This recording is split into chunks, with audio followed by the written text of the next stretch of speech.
Bharat collection ନୁହଁ, ଓଡ଼ିଶା ନୁହଁ କି ଭାରତ ନୁହଁ, ଏଇଟା ସେ ଆମେରିକା କଲେକ୍ସନ୍ ନୁହଁ। এই ଜିନିଷଟି ଟୋଟାଲ୍ ଆମେ ଯେତେ ଚେଷ୍ଟା କଲୁ ଆମେ ରିସର୍ଚ୍ଚ କରୁଛୁ କାହିଁ ସେଠି ମିଳୁଛି ଏଠି କାହିଁ ନ ହେବ, ଚେଷ୍ଟା କଲା ପରେ ବି ସମ୍ଭବପର ହେଇପାରୁନି। ଏଇଭଳି ଯାହା ଜାଗାରେ ଯିଏ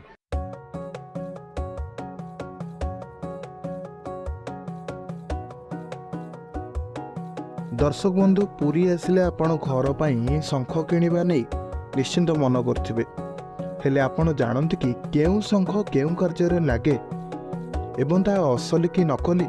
तेबे आमे आज आसी पहुँचीचु पुरी जगन्नाथ बल्लभ ठारे थिबा क्राफ्ट कॉम्प्लेक्स ठारे, जोंठी आपण भिन्न भिन्न व्यवहार पाई भिन्न धरणर शंख किणी पारिबे, से पुणी विदेशी शंख।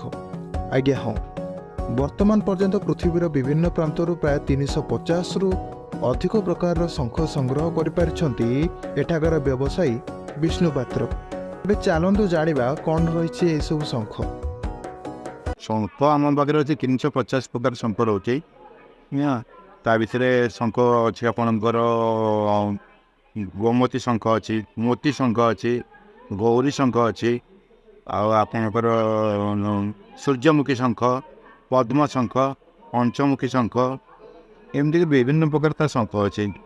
ଆଉ ଏଠି ଯେଉଁ ଶଙ୍ଖରାକ ଏ ବାହାରେ ଆପଣଙ୍କର ପାଇଯିବେ ଡୁପ୍ଲିକେଟ୍ ପ୍ରାୟ ତିଆରି ହେଉଛି, କିନ୍ତୁ ଆମର ସବୁ ନେଚୁରାଲ୍ ତାର କେମିତି ଜାଣେ ତା ମୁଁ ଆପଣଙ୍କୁ ଦେଖାଇ ଦେଇପାରିବି। ଅରିଜିନାଲ୍ କେଉଁଟା ନେଚୁରାଲ୍ କେଉଁଟା। ଏକୁ ବାସ୍ତୁ ପାଇଁ ଘରେ ବହୁତ କିଛି ଜିନିଷ ରଖାଯାଏ। ଇଏ ହେଉଛି ଆପଣଙ୍କର ଗୋମତୀ ଚକ୍ର, ଏଇଟା ଉପରକୁ ଦେଖେ ଏଇଟା ଗୋମତୀ ଚକ୍ର। ଏକୁ ଆପଣ ନେମ୍ବୁ ପାଣିରେ ଗୋଟେ ଗିନାରେ ନେମ୍ବୁ ପାଣି ଚୁପୁଡ଼ିକି ନେବେ। ତାକୁ ଏଇଟା ଛାଡ଼ିଦେଲେ ସିଏ ଆପଣ ଚାଲିବା ଆରମ୍ଭ କରିବ। ଏକୁ ଲକ୍ଷ୍ମୀଙ୍କ ସ୍ୱରୂପ ମାନାଯାଏ। ଏକୁ ଆପଣଙ୍କ କ୍ୟାସ୍ ବାକ୍ସ ରଖନ୍ତି, ଗହଣା ଦିହରେ ବାକ୍ସ ଦିଏ ରଖନ୍ତି, ଅଫିସିଆଲ ମେଟରରେ ବାକ୍ସ ଦିଏ ରଖାଯାଏ। ଆଉ ଇଏ ହେଉଛି ଆପଣ ଗୌରୀ ଶଙ୍ଖ। ଏଇଟା ସାଧୁ ସନ୍ଥ ମାନଙ୍କ ପାଇଁ ଏଇଟା ଇଏ ନାଁ ହେଲା ଗୌରୀ ଶଙ୍ଖ। ଏଇ ଶଙ୍ଖ ଆପଣଙ୍କର ସାଧୁ ସନ୍ଥ ଏକୁ ବିଶେଷ କରି ପସନ୍ଦ କରନ୍ତି। ଇଏଟା ଗୋଟେ ହେଉଛି ମୋତି ଶଙ୍ଖ। ଦେଖୁଛ ଏଇଟା ହେଲା ମୋତି ଶଙ୍ଖ। ଏ ଶଙ୍ଖଟା ଆଭେଲେବୁଲ୍ ମିଳେ ନାହିଁ, ବହୁତ କ୍ୱଚିତ ମିଳେ। এই শঙ্খরাক ইয়ে আপনার আমেরিকার আছে, এটা আমেরিকা সমুদ্র আছে, সমুদ্র তো এনে জায়গার আছে সবু জায়গায়, সেটু এটা কলেকশন করা যায়। আমরা ওড়িশার জলবায়ু কি ভারতের জলবায়ু ভিতরে এটা বঞ্চি পারিবেনি, মরিଯିবে। অরিজিনাল আপনার পদ্ম শঙ্খ। পদ্ম শঙ্খ এটা ফুঙ্কাযাଏ। এই সবু ফুঙ্কিয়া পাইকা কিন্তু এটা মানে সাধারণ লোক নেইকি ফুঙ্কি পারিবে। তার অরিজিনাল গেটঅপটা ହେଲା ଇଏ ପଦ୍ମ ଶଙ୍ଖରେ ଚମଡ଼ା ସହିତ ଆପଣ ଦେଖୁଛନ୍ତି। ଏକୁ ଏସିଡ୍ ପକେଇକିରି ଆପଣ ସଫା କଲା ପରେ ତା ମୁହଁ ଖୋଲିଲେ ସେଇଟା ବାଜିବା ଆରମ୍ଭ ହେବ। ଆଉ ଅରିଜିନାଲ୍ କେମିତି ଯଦି ତାର ଗୋଟେ ପ୍ରୋସିଜର୍ ଦେଖେଇ ଦେଉଛି ଆପଣଙ୍କୁ। ଆପଣ ଏଠି ଲାଇଟ୍ ରହୁଛି ଦେଖନ୍ତୁ, ଲାଇଟ୍ ଦେହରେ ଆପଣ ଯେତେବେଳେ ପାସ୍ କରିବ ଏଇଟା ଲାଇଟ୍ ପାସ୍ କରୁଛି ଦେଖୁଛନ୍ତି। ଏଇଥିରେ ଜାଣିବ ଅରିଜିନାଲ୍। ଆଉ ଥରେ ଟିକେ ଦେଖେଇଦେବେ ଲାଇଟ୍ ପାସ୍ଟା। ଏଇଟା ଦେଖୁଛନ୍ତି ଲାଇଟ୍ ପାସ୍ କରୁଛି ଆଧାରେ, ଏଇଥିରେ ଜାଣିପାରିବେ ଏଇଟା ଅରିଜିନାଲ୍ ମିଳିଆ। ଆଉ ଡୁପ୍ଲିକେଟ୍ ଗୋଟେ ଜାଣିବ, ମୋ ପାଖରେ ଅଛି ଗୋଟେ ଡୁପ୍ଲିକେଟ୍ ଗୋଟେ ପିସ୍ ଦେଖେଇ ଦେଉଛି ଆପଣଙ୍କୁ। ଏଥିରେ ଆପଣ ଲାଇଟ୍ ପାସ୍ କରିବାନି। ଏଇଟା 100 ପିସ୍ ମାର୍କେଟରେ ଆଭେଲେବଲ୍।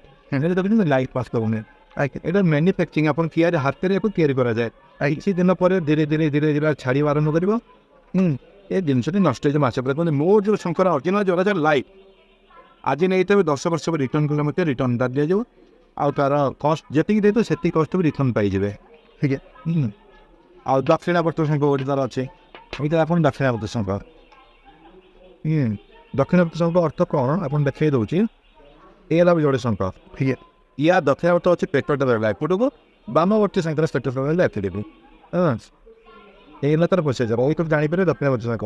ଲୋକ କିଛି ଡୁପ୍ଲିକେଟ୍ ଶଙ୍ଖ ମଧ୍ୟ ବଜାରରେ ଆଭେଲେବୁଲ୍ କରିଦିଏ, ଏଇଟା ଦକ୍ଷିଣାବର୍ତ୍ତ ଶଙ୍ଖ ବିକ୍ରି ଦେଉଛନ୍ତି, କିନ୍ତୁ ଏଠି ତା ପାଇବେ ନାହିଁ। 5ଟି ଆଙ୍ଗୁଠି, ପଞ୍ଚମୁଖୀ ଅର୍ଥ ମାନେ 5ଟି ଆଙ୍ଗୁଠି, 1 2 3 4 5। ଇଏ ହେଲା ପଞ୍ଚମୁଖୀ ଶଙ୍ଖ। ଇଏ ବି ମଧ୍ୟ ଆବାଜ କରିବ। ଏଇଟା ଆମକୁ ଭାରତ ଭିତରେ ଆଭେଲେବୁଲ୍ ମିଳିଯାଏ କମନ୍। ଏଇଟା ଗୋଟେ ଶଙ୍ଖ ହେଉଛି ଆମର ଟର୍ବ। ଏଇଟା କେବଳ ଆକୁରମ୍ ଭିତରେ ଶୋ ପିସ୍ କରି ରଖାଯାଏ। ଇଏ କଲର୍ ଯାହା ଦେଖୁଛନ୍ତି ଆପଣ ସବୁ ନ୍ୟାଚୁରାଲ୍ କଲର୍ ଏରାକ। ୟା ଦେହରେ କୌଣସି ପାରେ କଲର୍ 7 କଲର୍ କରୁଛି ବାହାରିବ, କିନ୍ତୁ ଆପଣଙ୍କର କଲର୍ ନ୍ୟାଚୁରାଲ୍। 7ଟି କଲର୍ ତା ଦେହରୁ ବାହାରୁଛି। ଆଉ ୟା ଦ୍ୱାରା ଆପଣ ଦେଖନ୍ତୁ ଏଇଟା ହେଲା ଧଳା ଚିତ୍ରାମୂଳି ବୋଲି ନା ୟାର। ଏକୁ ସରସ୍ୱତୀ ଶଙ୍ଖ ବୋଲି କୁହାଯାଏ ମଧ୍ୟ। ଯେହେତୁ ଧଳା ସରସ୍ୱତୀଙ୍କର ପ୍ରିୟ ହେଉଛି ଧଳା, ଏଇଟା ସରସ୍ୱତୀ। ଏଇଟା ହେଲା ସୂର୍ଯ୍ୟମୁଖୀ ଶଙ୍ଖ। ସୂର୍ଯ୍ୟଙ୍କର ଆକୃତିଟା ଯେମିତି ଆପଣ ସୂର୍ଯ୍ୟମୁଖୀ ଫୁଲ ଦେଖିବେ ଯେଉଁଭଳି ଆକୃତି, ଇଏ ଆପଣ ଆକୃତିଟି ସେଇ ପ୍ରକାର। ଏକୁ ମଧ୍ୟ ପୂଜାରେ ରଖାଯାଏ। ଇଏ ହେଲା ଆପଣଙ୍କର ବେଙ୍ଗୀ କଉଡ଼ି। ୟା ନାଁ ହେଲା ବେଙ୍ଗୀ କଉଡ଼ି, ବେଙ୍ଗ ଟାଇପ୍ର ଦେଖିବାକୁ। ये ନାଁର ଆମେ ଦେଇନୁ। ୟା ନାଁ ବୈଜ୍ଞାନିକ ମାନେ ପ୍ରାଣୀରେ ବାହାର କରିଛନ୍ତି। ଆଜ୍ଞା ଆଜ୍ଞା ମାନେ ଯୋଉଠୁ ଉତ୍ପତ୍ତି ହେଇଛି ତାକୁ ନେଇକି ନେଇକିରି ଉତ୍ପତ୍ତି କରାଯାଏ। ଏରାକୁ ବେଙ୍ଗ ଟାଇପ୍ର ଦେଖାଯାଏ, କିନ୍ତୁ ୟା ଯେଉଁ ମାଂସ ଥାଏ ଯେତେବେଳେ ଚାଲିବା ଆରମ୍ଭ କରେ ବେଙ୍ଗ ଟାଇପ୍ରେ ଡେଇଁ ଡେଇଁ ଚାଲେ। ଆଜ୍ଞା ତାକୁ ବୈଜ୍ଞାନିକ ମାନେ ପ୍ରାଣୀ ଦେଇଛନ୍ତି ଯେ ବେଙ୍ଗୀ କଉଡ଼ି। ଆଜ୍ଞା ଇଏ ଗୋଟେ କଉଡ଼ି ଦେଖନ୍ତୁ ଆପଣଙ୍କର, ଏଇଟା ପୂଜାରେ ବି ଲାଗେ ଆପଣଙ୍କର। ଇଏ ହେଉଛି ଆପଣଙ୍କର ସାଧା କଉଡ଼ି। ଆଜ୍ଞା ନର୍ମାଲ କଉଡ଼ିଆର ମାନେ ବହୁତ ପରିମାଣରେ ଏଠି ମିଳେ। ଆପଣ ମନ ଭିତରେ ଭୋକି ମାରୁଥିବ ଯେ ଚିନ୍ତାଧାରା ଥିବ ପୁରୀରେ ସମୁଦ୍ରରେ ଇଏର ବୋଧେ କଲେକ୍ସନ୍ କରାଯାଉ, କିନ୍ତୁ ସମ୍ଭବପର ନୁହଁ। ଆଜ୍ଞା ପୁରୀ ସମୁଦ୍ରରେ କେବଳ ମାଛ ବ୍ୟତୀତ ଆଉ କିଛି ପାଇବେନି, ଆଉ ଗୁଣ୍ଡ ଶାମୁକା। ଆଜ୍ଞା ଏରା ଆଣ୍ଡାମାନ ନିକୋବରରେ ବହୁ ପରିମାଣରେ ମିଳେ, କାହିଁକିନା ପୁରୀ ସମୁଦ୍ରରେ ଏରାକୁ ବଞ୍ଚି ପାରିବେନି, ମରିଯିବେ।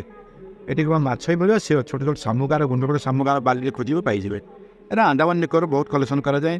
ଆଉ ତାର ଅନ୍ୟାନ୍ୟ ଜାଗା ଡିପୋ ସବୁ ଅଛି, ସମୁଦ୍ର ଏରିଆ ସବୁ ଅଛି, ଆମର ସେଠୁ ସବୁ ବହୁତ କଲେକ୍ସନ୍ କରାଯାଏ। ଇଏ ଗୋଟେ ହେଉଛି ଆପଣ ଦେଖନ୍ତୁ ଲକ୍ଷ୍ମୀଙ୍କ ଶଙ୍ଖ। ଆଜ୍ଞା ଦେଖନ୍ତୁ ଲକ୍ଷ୍ମୀ ଦେଖ, ଏଇଟା ବି ଆମର ଭାରତ କଲେକ୍ସନ୍ ନୁହଁ, ଆଜ୍ଞା ଓଡ଼ିଶାରେ ନୁହଁ କି ଭାରତ ନୁହଁ, ଏଇଟା ସେ ଆମେରିକା କଲେକ୍ସନ୍। ଆଜ୍ଞା এই ଜିନିଷଟି ଟୋଟାଲ୍ ଆମେ ଯେତେ ଚେଷ୍ଟା କରୁ ଆମେ ରିସର୍ଚ୍ଚ କରୁଛୁ କାହିଁ ସେଠି ମିଳୁଛି ଏଠି କାହିଁ ନ ହେବ, ଚେଷ୍ଟା କଲା ପରେ ବି ସମ୍ଭବପର ହେଇପାରୁନି। ଯାହା ଜାଗାରେ ଯିଏ ଆଜ୍ଞା ଏଇଟା ତ ଲକ୍ଷ୍ମୀଙ୍କର କାମରେ କାର୍ଯ୍ୟରେ ଲାଗିଥାଏ ଯେତେବେଳେ ଲକ୍ଷ୍ମୀଙ୍କ ପୂଜାରେ ଲାଗେ। କିଛିଟା ଜିନିଷ ଅଛି ଲକ୍ଷ୍ମୀଙ୍କର ପ୍ରିୟ ଶଙ୍ଖ କହିବାକୁ ଗଲେ ଏଇଟା ଗୋଟେ ରହିବ। ଲକ୍ଷ୍ମୀଙ୍କର ପ୍ରିୟ ଶଙ୍ଖ କହିଲେ ଗୋଟେ ମୋତି ଶଙ୍ଖ, ଆପଣ ଏଇଟା ଗୋଟେ ରହିବ। ଏଙ୍କ ଆବାଜ ରାକ ଅନ୍ୟ ଶଙ୍ଖ ସାଙ୍ଗରେ ମ୍ୟାଚ୍ କରେନି। ଆଜ୍ଞା ନର୍ମାଲ ଆବାଜ, ଏଙ୍କ ଆବାଜ ବହୁତ କମନ୍। ଏଇ ସବୁ ଶଙ୍ଖ ଆପଣ ଫୁଙ୍କିବେ ପଞ୍ଚମୁଖୀ ଶଙ୍ଖ, ମୁଁ ଆପଣ ଆବାଜ ଦେଖେଇ ଦେଉଛି। ଅତି ସୁନ୍ଦର ଆବାଜ ଆସେନି, କିନ୍ତୁ ଏ ଆବାଜ ରାକ ତାର ଗୋଟେ ଆବାଜ, ଗୋଟେ ନିରୋଲ ଆବାଜ ଭଳିଆ ଗୋଟେ